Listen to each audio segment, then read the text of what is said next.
That's a particular kind of cruel to make Papa Joe Jones and the Old Testament Count Basie Band into one's opening act, but so it is. That's our transition music as we go into a set that's coming up right now of some great sounds from the singer Betty Carter. And part of the motivation for this is the opportunity to listen to some sounds from Betty Carter at Baker's Keyboard Lounge a little bit later. And as a counterpart to that, especially for those of you who have to check out early in the evening here, we're going to go into some music that is a counterpart to what will be happening a little bit later. Let me see if I can get this right.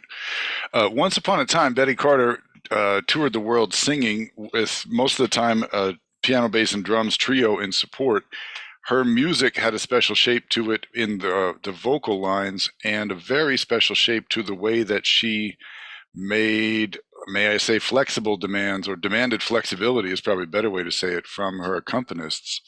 We're joined by one of them right now, Kenny Washington, who's actually going to be on the set you're listening to right now from Lulu White's and a date in the early part of the late summer of 1979, and also Wash was on the date that we'll hear at 8 o'clock tonight. Kenny, welcome, and thank you for dropping in. Do you care to say something to set this up for our ears, or do you want to hear some sounds first up? Oh man, I think we're missing you somehow. Is the microphone off, or you're on mute? Uh-oh.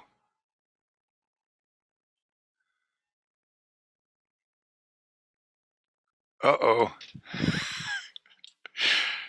You might have somebody might have redirected your microphone because we see you talking. How's that? That's it. You got it. You got it. Okay. Welcome. I had the speaker hooked in there. I don't know why it doesn't work with the speaker, man. I don't know about this shit, man. You know, it's always something. It's always something. It is. Let me turn this thing up. We can. I mean, you know, I have some funny story. Man, I have a funny story about this. Man, I had forgotten all about this. I have a really funny story about this particular gig. It's really fun. But I'm interested. Let's play some of the music first, man. All right, let's let it rip. I'm gonna. No offense to the trio, but you guys played an introductory selection that I'm gonna skip right over and jump in where the audience goes crazy because Betty has entered the room. I think we're gonna jump in right there.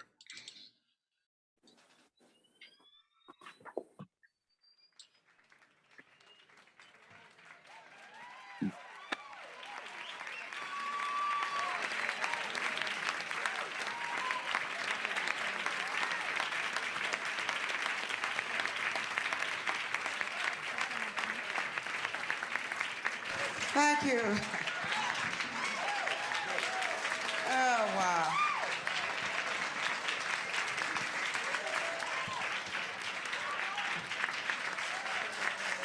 Thank you very much.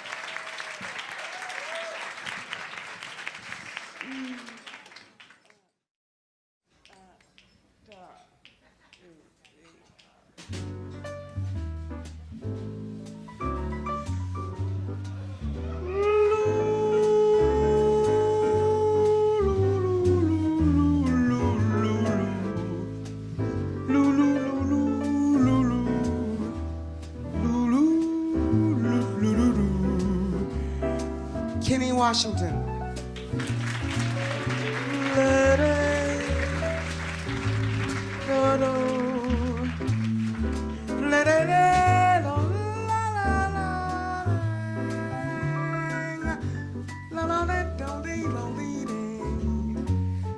Curtis Lundy.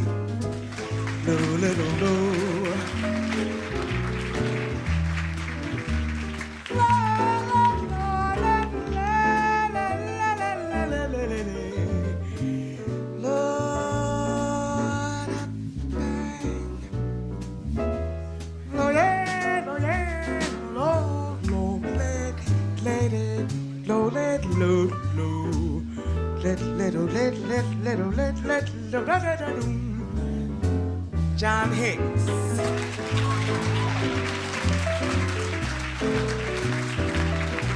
La la la la la la. No la la la la no do dee dee la dee do do la do do la do do la da dee la do la ding la do la da ya lo do do do dee bing bing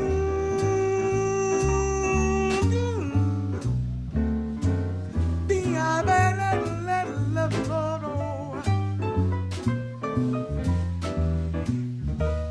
La la la la la la la la la la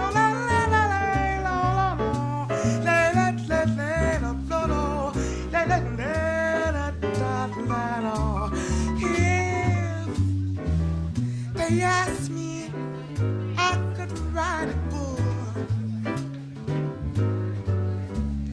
about the way you walk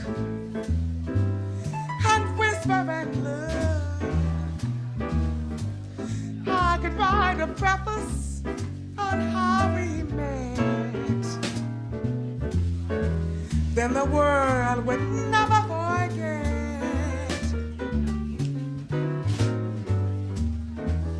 the simple secret of my plot is just to tell them that I love you a lot.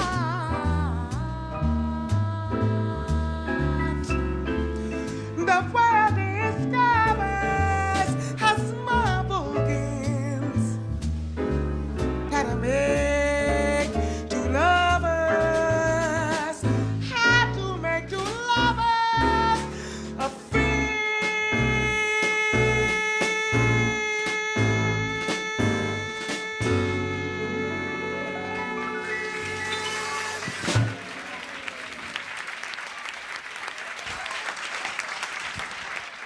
That's Betty Carter singing it at Lulu White's in Boston.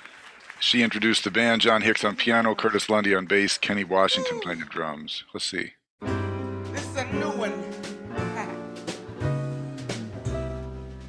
I tried to make like it didn't happen, but it did. I tried to put on my best cool, but it wasn't working. I tried to fake him out, not let him know what I was feeling, but he knew. Yes, he knew. Then suddenly he was kissing me. And still I tried that push away game. So you please stop. And hoping all the while he'd not heed my lines. And just as though he knew my very thoughts, he went and smiled. That did it. Petty I became. No longer will I pretend I don't want his love.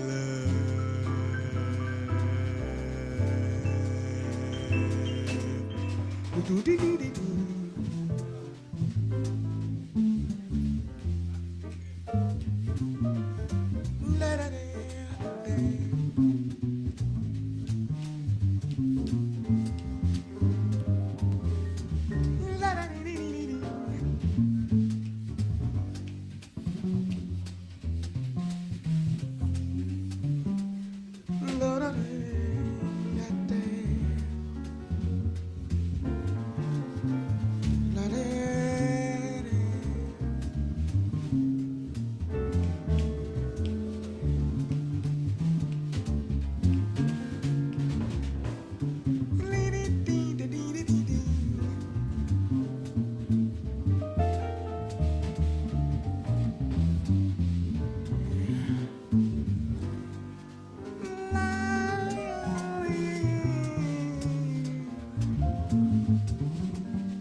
Well, the opening track was disguised a little bit. That was it turned out to be "I Could Write a Book," that was part of the regular book for Betty Carter in that period. That second one we heard introduced as a new one, and I'm a little bit behind on Betty Carter in that audience period. Who can call the name of that piece?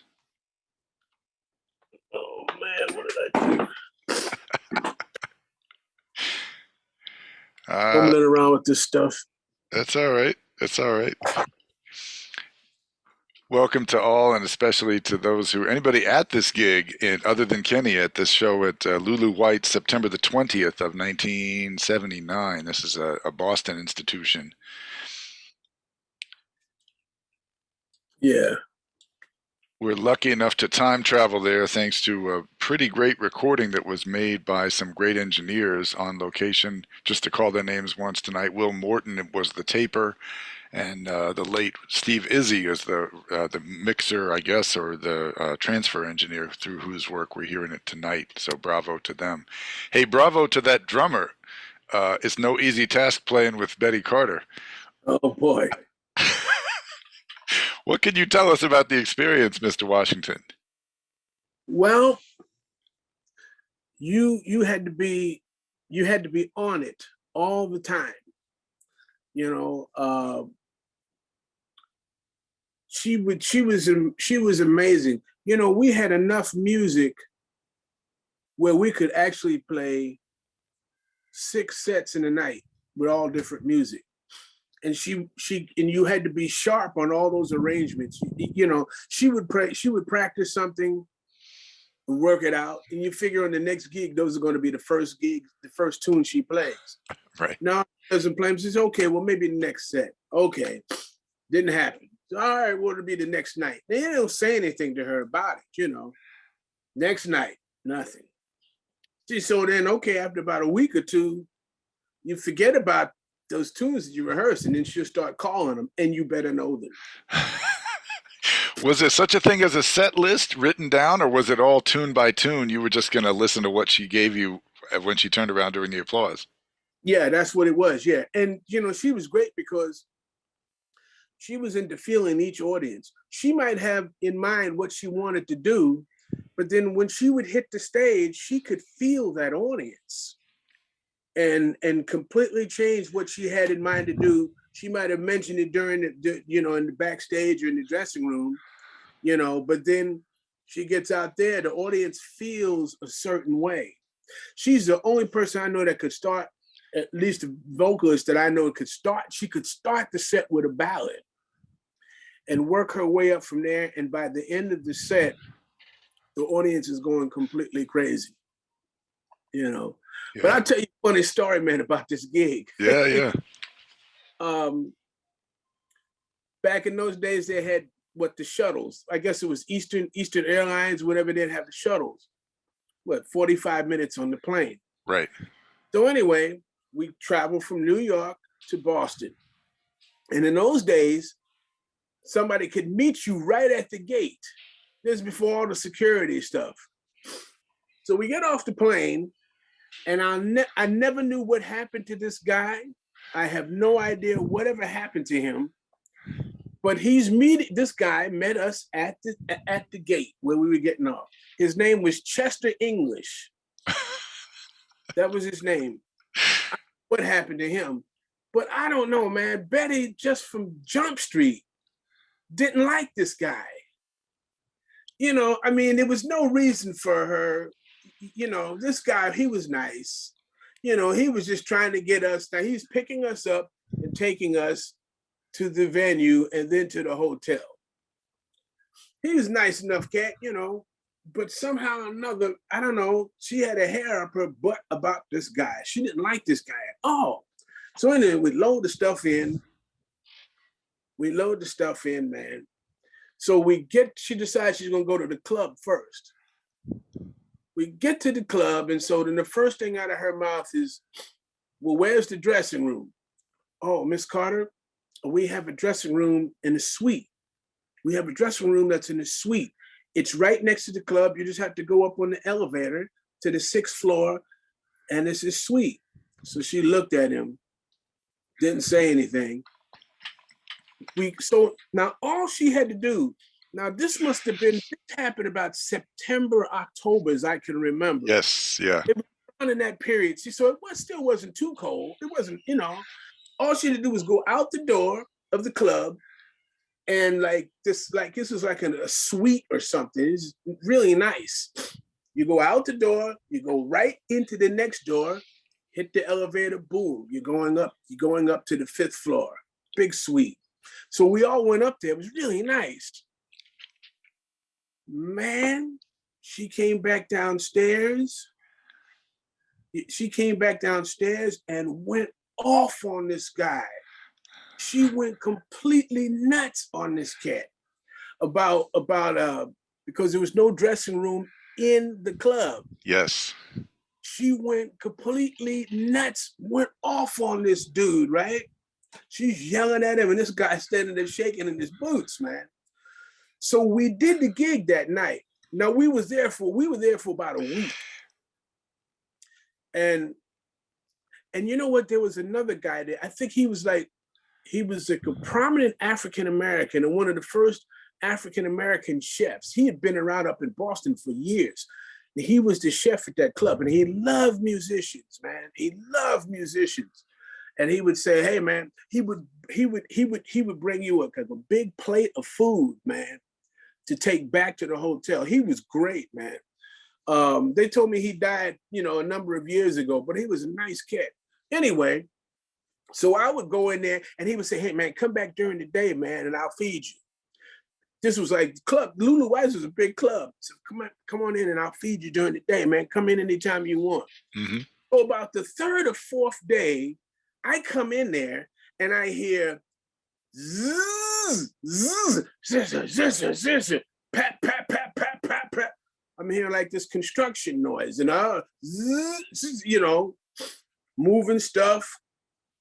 So do you know that where the maraschino cherries were and the condiments, olives and things for the drinks, the storage room, do you know that they cleared all that out and they made a dressing room for her? Right? Yeah, I ain't lying, man. I've never seen anything like that, man. Man, Ooh, it's good news that they were responsive to the needs of the artist. Maybe it's bad news that it was going to be so petite that it could also fit within a pantry from a kitchen. But I guess something's better than nothing. No, but this dressing room was pretty big. It was Okay. It wasn't. No, this was not like a cubby hole. Okay. They moved all that stuff out. Reason I know, because I came there about a year or two later. I went there about 2 or 3 years later with Johnny Griffin, and we used that dressing room. That dressing room stayed where it was. This dressing room was here because of Betty Carter. She went completely nuts on this cat, man. I never saw this guy again, and I never knew whatever happened to him. Boy, man, but man, he got the brunt of her anger, man. I mean, it didn't have to be like that, though. I mean, Yeah. looking back at all.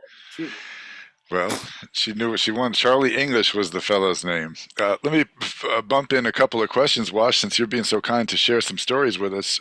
Bill May was asking how you got started with Betty Carter, and I was trying to calculate this out, how old you must have been when you started playing drums with her.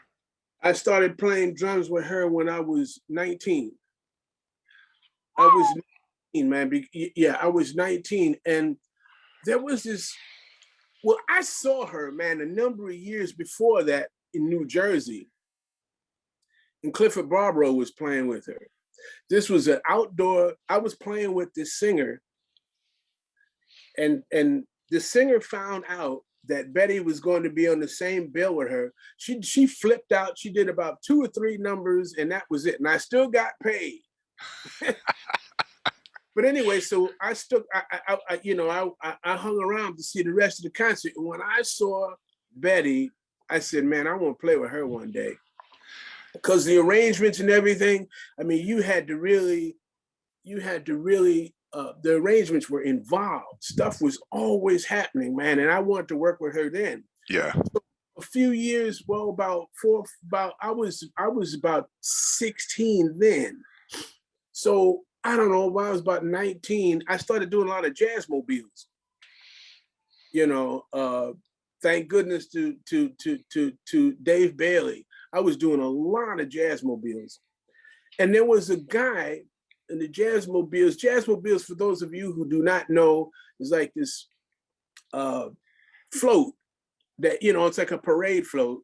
And in the summer months, they have free jazz that, I mean, all kinds of great musicians, man. I mean, I saw Lee Morgan, I saw Don Byas, I saw Dizzy Gillespie, and these trucks, these floats would be around in different neighborhoods. Free music, man, for the public. It was fantastic. New York was fantastic back then.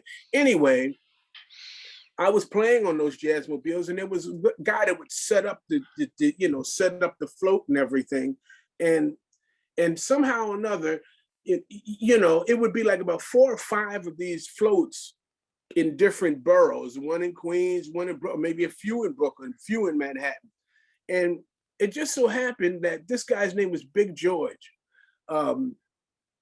Somehow or another, we just ended up being on the same floats, and we became friendly with each other, started talking to each other. And at the time, Betty actually started complaining about she needed another drummer. And she told this guy, George, this. She told this guy, George, this. She said she needed another drummer. So then George said, I got just a guy for you. And so then he's the one that told her about me. Yeah. And then she calls me up. I'm sitting at home. Hi, this is Betty Carter. How would you like to play in my band? But that same week, I had 3 offers, man. I had 3 offers within a week's time to play with either Johnny Griffin, Jackie McLean, or Betty Carter. And I ended up playing with Betty. I ended up playing with Betty and staying with her for about 1.5 years. Yeah. So that's just disappointing, man.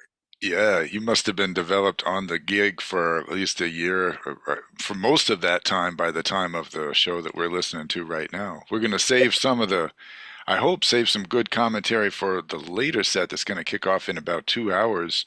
Yeah. Maybe listen to some more music just now. We've got a comment from Bryant. Go ahead, Brian, if you, yeah. It's not a comment, it's a question for Kenny. Yeah. Thanks a lot, Kenny. You want to elaborate anything on, is it true that Betty had any restrictions on drummers taking the brushes off their heads, just go horizontal, no vertical? That's, man, how'd you know that? Man, listen. No, I know it because I read the future, and I knew you were going to tell us about it right now. That's all I knew. Yeah, and the ballads, if you listen to the record I made with her, The Audience, the ballads, she did not want, like in ballads, most of the times the drummers play the sweeps with the, on the snare drum. She didn't want that. She said, no sweeps. What she wanted you to play was 1 and 3 on the ride cymbal and 2 and 4 on the with the hi-hat. So ding, ding, because she wanted all that space. She wanted that openness. She didn't want anything in there at all. And the tempos were so slow, man. I mean, she would drop her hand. Her hand would go just like this. Boom. That's the downbeat. You had to feel between where the second beat was going to be. Right. See, so the ballad could be 1, 2, 3, 4, or it could be 1, 2, 3, or go 1, 2, 3. It could be anything, man. I mean, so you had to feel the space between the first and second beat, and you really had to have the control just to play like that, just to play ding, ding. That's all she wanted, man, So after a while, she couldn't get drummers to do that because I asked her about that. I said, you have the drummers playing sweeps now, huh? She said, oh, that's because some of these guys can't do what you and Lewis Nash did, So a lot of drummers later on didn't have the chops to do that. But I learned a lot about control from Betty. That was, that was the thing. dynamics and control, and being able to play fast too. Yeah. That's the audition. Her audition. When I came up to her house, the first thing she says is, "Let's see how fast a kid can play." That's what she called me, kid. How fast a kid can play. My favorite things. 1, 2, 1, 2, bam! I can play fast, man. And she just, you know. Yeah.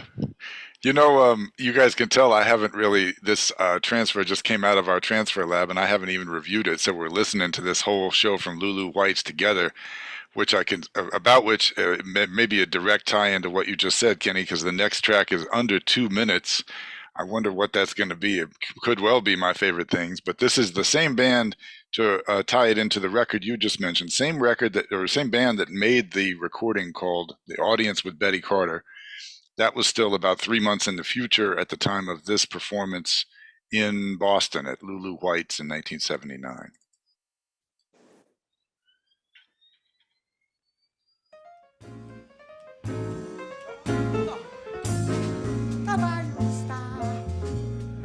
Not just a star, but the best one in the sky.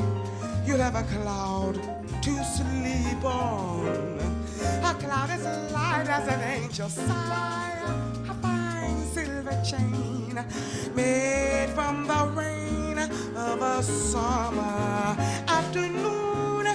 I'll buy you a star, oh my baby, and I won't rest until, and I won't rest until, and I won't rest until I buy the moon.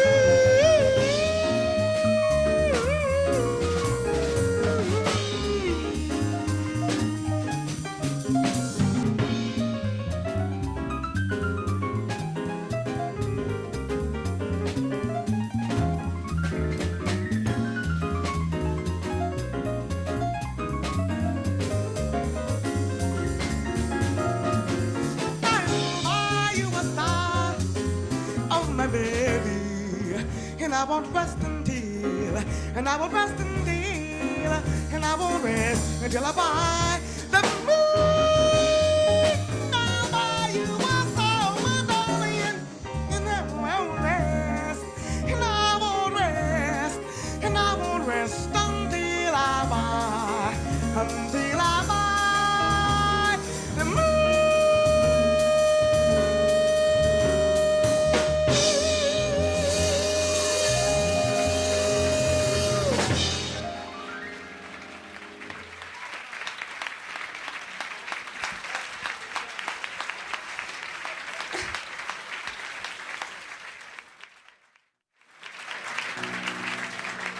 Thank you. It's good to see so many people out tonight. It's really encouraging.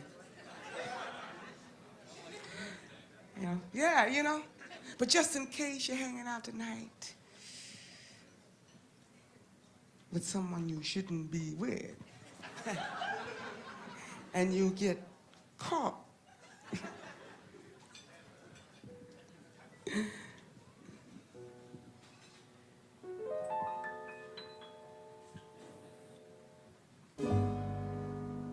My arms were around him. My eyes were glowing. The moment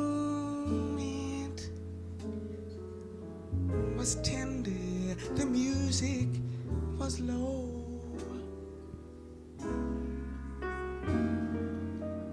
But while we were dancing, I want you to know I was telling you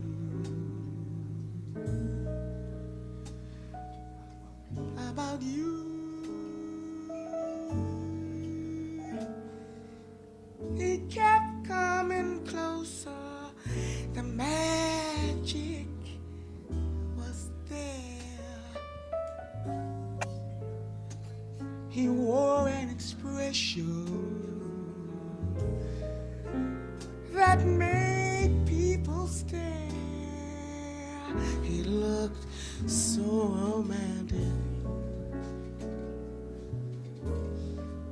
But darling, I swear I was telling him about you.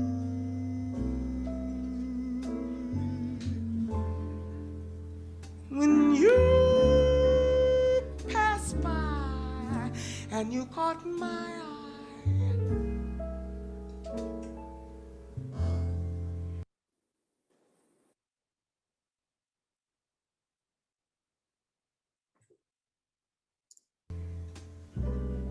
you never said a word. You turned about and you walked right out.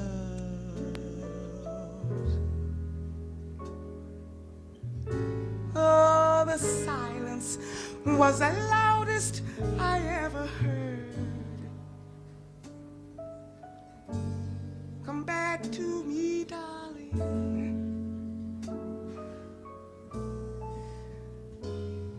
I must make you see that things aren't always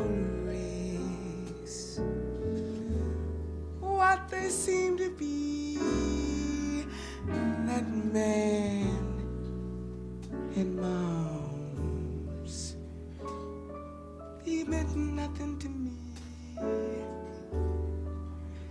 I was telling him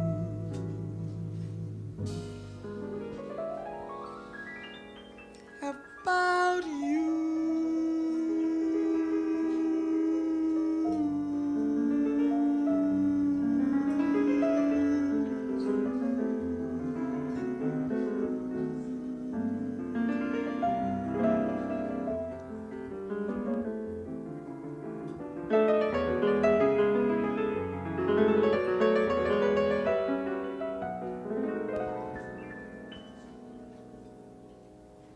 Come back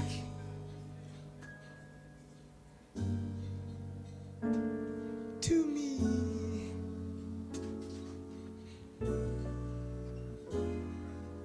I'm gonna make you see that things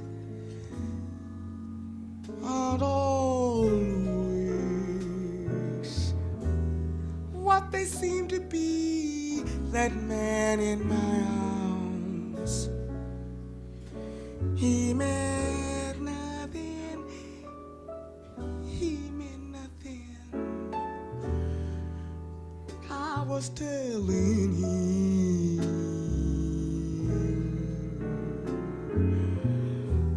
about you.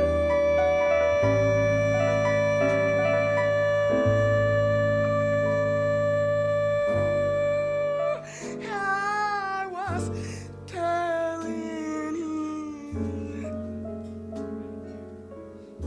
I was telling him about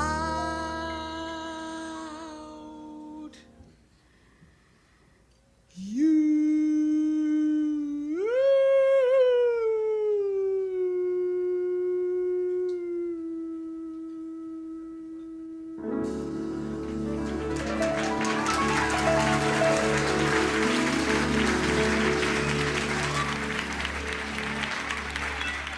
Wash, I'm assuming that's pretty close to the challenging ballad tempo that you were talking about. Yeah, or it could easily be slower than that. But what she did with the time, see, that's the thing, man. Her phrasing. I mean, she would sometimes I would be playing with her, and she would be so far behind in where the tune is, and then all of a sudden she'll squeeze all those lyrics together, and bam, is right back up on one, man. Amazing. Really. This is her best period, man. When we made that record, for me, this is the peak, Betty Carter at her peak, you know, and and we made that record at the Great American Music Hall. Yeah. and then the band broke up. Everybody split after that. Wow. Well, John got fired, and then I left. I left to play with Johnny Griffin, and Curtis left too. But we made that record, man. I mean, that record was something else. Yeah. Man, let me speak for a lot of people, Kenny Washington, and say it's something else to have you on the scene here talking to us. For those who have just joined in, we're here every Thursday from earlier in the afternoon, about 3 p.m. Eastern time. We start up and just keep rolling and handing the baton off from one topic to the next all through the evening. Tonight, it's Betty Carter for another half an hour from Lulu White's in 79, then some 78s by Benny Carter, the multi-instrumentalist Bennett Lester Carter, no relation. Couple of consonants are different in his name, and Charles Islin is going to present that from 6:30 until about 8 tonight, and then at 8 we'll flip back to a band that's not exactly this one but very similar in a different place in a different part of 1979 to hear again Betty Carter in a session on the Crossing Tones Power Hour at 8 that has a special subset on Baker's Keyboard Lounge. That's going to be some special stuff. And I have a feeling that it would be a whole different batch of music and different stories we hope, from Kenny Washington, who's the drummer on the music that you're listening to. Curtis Lundy is the bass player. John Hicks, you just heard mentioned, on piano. And they are the team that made that record that was still coming up in the future. This is September of 1979 that we're listening to from a Boston establishment on Appleton Street that was called Lulu White's. I guess it had another 2 or 3 years to go after this. We've got another couple of pieces to go. I might squeeze in 2 more, and then we'll see where we're at after that. How about here?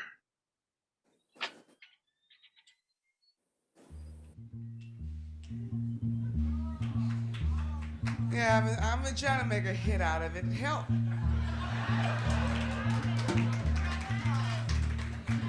It's taken me 15 years. It's still not hitting it. It just keeps changing, though. Same subject. Still begging. Open the door.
Can you see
Let's go for one more, and then we'll come up for air here. Here's a song that I'm sure most of you don't know anything about it. It was written by Cole Porter a few years ago. And if you know Cole Porter's writing, he was slick. And this is one of his slick tunes. Okay? And my concept of it. All right, fellas? Mm-hmm.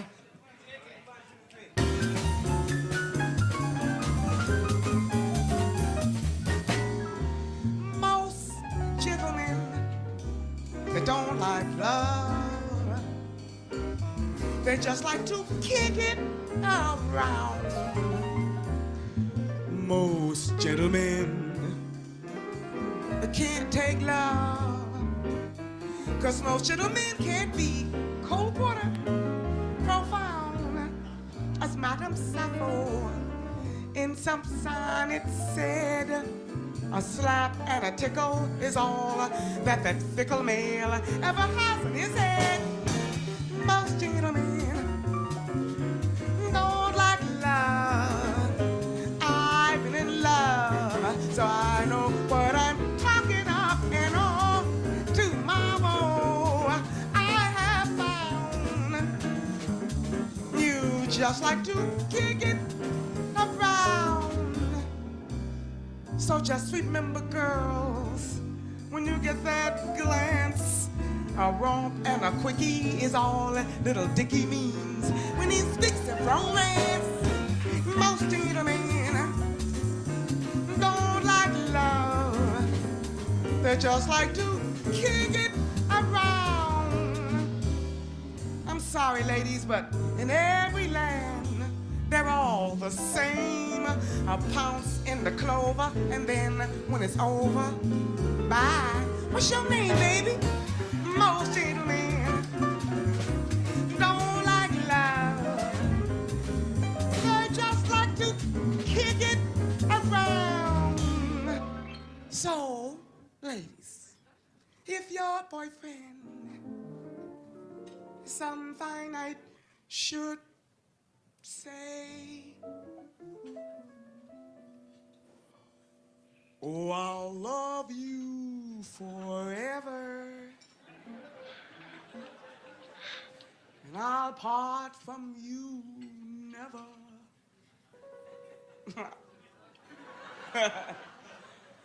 Never and forever. Unbelievable, isn't it?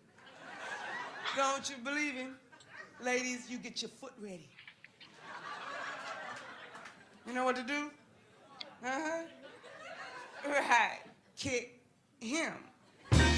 Most gentlemen don't like love.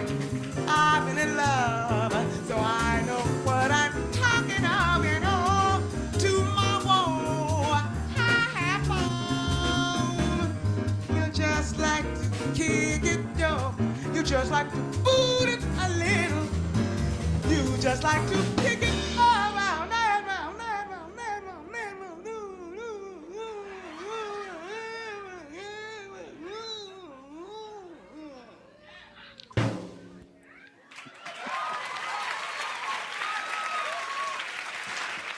Wash, was that last hit cued? Yes, yes. You boom. You gotta watch. You had to watch her all the time, man. Yeah, but you got to admit, when the timing was together in the way that you kept it together, she just had the audience around her finger with all of it. She had a stage presence that was unbelievable, man. You know, really, really, really. You know, she could be tough, man, to work with. I liked her, man. I mean, you know. Wow, fellas. Sorry, go ahead. You know, I mean, she could be tough. Mostly, I mean, if you did what you were supposed to do, then okay. A lot of the stuff that I had a problem with her was unnecessary stuff. You know, just unnecessary. You know, she didn't like any weakness at all. You know, and you had to stand your ground. You know, but she was. I mean, you know, I mean, I learned a lot from her. Yeah, yeah. You know. You know, it's not going to happen too often that we get the chance to have eyewitness testimony from your esteemed self, Kenny Washington, right next to spending an afternoon of talking about music for dancers. I got to ask, while you were on the gig with Betty Carter, did you ever come anywhere close to performing for a dancing audience? No, It was always clubs or concerts. it was always clubs and concerts. It was always clubs and concerts. But of course, she was well aware of all that. She grew up in that era. And of course, she played with Lionel Hampton in 1948, I believe. She was well aware of it. But she was always into what she called fresh and new. Which was, I mean, which in a way, it was a bother. She used to get on me about buying records. In You what know, way? Oh, because you were buying old records and she wanted you to be dealing with new sounds? No, yeah, with that, yeah, she would. Oh, that's already been done. That's old. That's old. Well, man, she says, well, how are you supposed to learn how to play anything unless you have to learn about this stuff? That was my argument with her. That's why, later on in her life, she would, she had these programs down in, these young musicians, and she would bug them, but they didn't have the same kind of because I was gonna do what I wanted to do. I didn't care what she said. I was gonna buy the records anyway. I didn't care. She would, but these young guys, oh, well, that's too old. You gotta play something new. But damn, you gotta learn the old before you learn the new. I'll tell you a funny story about her. She was always up on everything, right? So, man, she would say, I'm not your mother. I'm not your mother. That would be the first thing out of her mouth. But she'd be on you about certain things, So anyway, I lost something, and I don't know what I can't remember what it is, but she would always, you got to keep up with your own stuff. You got to keep up with your own stuff. Actually, she would say not stuff, but something else. You got to keep. Of course. So anyway, we was playing outside of Holland somewhere. Nick Voderbrex, I think. So anyway, I said, I'm gonna get her today. So I'm packing up the drums, and she used to carry this Shure microphone, the head of the mic for each place she would go to. She had her own mic. So okay, we finish up packing up. So she's in the dressing room or something. I said, and I looked inside the piano, and there's the mic with the bag that it came in. Mm. I said, oh, okay. I took the mic and put it in the cymbal bag, right? Load all the stuff out the car. Now the hotel where we were at was like about 2 hours, man. It was 2 hours away from where we were performing. I waited until about a half hour before. And so she's in the van talking, I said, hey, Bet Carr, you have your mic and everything? She goes in her bag and she's panicking. And I said, you got to keep up with your own shit. You got to keep up with your own shit. And she said, okay, kid, you got me. You got me. All and right. Hick laughing his backside off, man, Yeah. Yeah. Hey, did she bring her own mic because she liked the sound of it, or because she was tired of smelling like the house mic and everybody else's breath on it? No, she had a certain sound. Probably that too. That I don't know about. But that mic had a certain sound that she was going at. It was the closest, and so she'd be going these different places, and there were different mics, and but she used her own. See, so. And I know that's because of that mic. I don't know the brand name of the mic. I know it was a Shure, but I don't know what model number. But Right. she brought that with her all the time. Okay. Man, that's breakthrough information. Hey, Bryant, go ahead. Kenny, who was more cantankerous, Betty or Jonathan Joe Jones? Well, I didn't know Joe Jones that well, man. I mean, but Joe Jones right off the bat, man, he went off on me, man. I mean, I met him when I at the Jazzmobile, I was watching Louis Hayes with Dexter Gordon, and Louis Hayes was up on the thing, up on the podium. He had just got through playing, and I'm talking to him, and then all of a sudden, he looks over me. He says, "Well, what do you know? Papa Joe, man, what are you doing here?" And I looked around, and there he is, the master, man, my father, man. I just came out here to catch my kids, you know. So they talked for a minute. So now I walked up to him. I said, "Well, Mr. Jones, my name is Kenny Washington. I play the drums. I would like to take some lessons with you. How much do you charge for lessons?" And he went off on me. "I'm retired." He went off on me. I said, "Okay, man, it's all right, man. It's all." I mean, you know, of course, I never got a chance to take any lessons from him, you know. Yeah. But no, she wasn't quite like that. But she could, you know, she could be a drag, man. I mean, but I liked her, man. I mean, you know, I understood what she was talking about. I mean, some of the stuff that she was correct about, you know, like when you shook her hand, if you didn't, you had to have a firm handshake. Huh. She, you know, she says, "Shake my hand better than that. Shake my hand better than that." First time when I came, "Shake my hand better than that." That handshake shows character, shows strength. How much strength you have. You never shake anybody's hand like the way you shook. Now shake my hand again, just like that. That's the first time I met her, man, you know, after talking to her on the phone. But she's like, I give it to her, man. You know, all right, I understand. You know, she wanted a firm handshake. She said, that tells a lot about somebody. Yeah. You know. Oh, man. Kenny, thank you for telling us a lot about Betty Carter tonight. Sorry, I'm switching it up here. We're just about to do a little transition. If you're into Betty Carter, which hopefully you are, make sure and come back for the second round. That's going to happen in about 90 minutes. Another set from a different place and a whole different perspective. Thank you again, Kenny Washington, for being our guest of honor on this bit, and hopefully for the later part at 8 o'clock. In the meantime, after a little bit more from Lulu Whites, we're going to hand it off to Charles Islin, who's got a different Carter, Benny Carter, playing some 78s for you.